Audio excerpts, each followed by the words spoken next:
I became an AIEO when I was 18, when I was studying Certificate for in Education Support, Indigenous focus at Polytechnic West. So I guess I wanted to help young Aboriginal children close the academic gap. You know, it's clear that not all Indigenous families have that support there, so I wanted to be that support for our young children.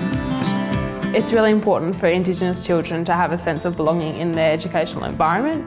So I support the teacher to do that. That can literally be things as simple as acknowledging country, having posters on the wall of multicultural people instead of just white, Caucasian, middle class. Just literally can be little things like that, but it also can be to the extent of covering Aboriginal outcomes in your day-to-day classroom teaching.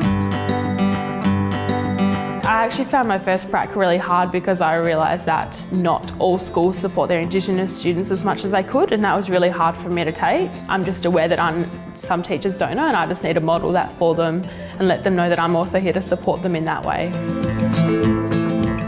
I personally wanted to become a teacher so that I could understand how to better support our Indigenous students here, and that knowledge just keeps growing, and that grows for me through their literacy, numeracy, all areas of that academic curriculum, and even their social and emotional development and that sort of stuff.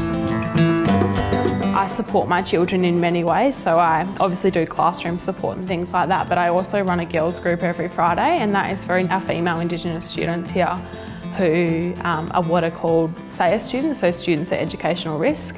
And that program is all about teamwork and relationship building and trust and that sort of stuff. So I think having my own class scares me a little bit, I guess because I'm still so early in my studying, and the first half has been more child development than actual teaching. So I'm a little bit scared, to be honest. But I find once I get into the classroom, I'm always fine, pracs and stuff, and even here at work, once I slot into the classroom, I'm fine. Yeah, I think it'll be a challenge at the start, but I'll be fine.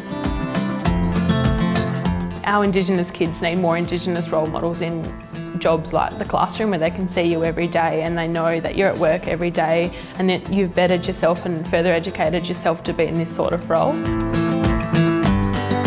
Through my study and passion, I've been, given the skills to be able to support my students the best that I can.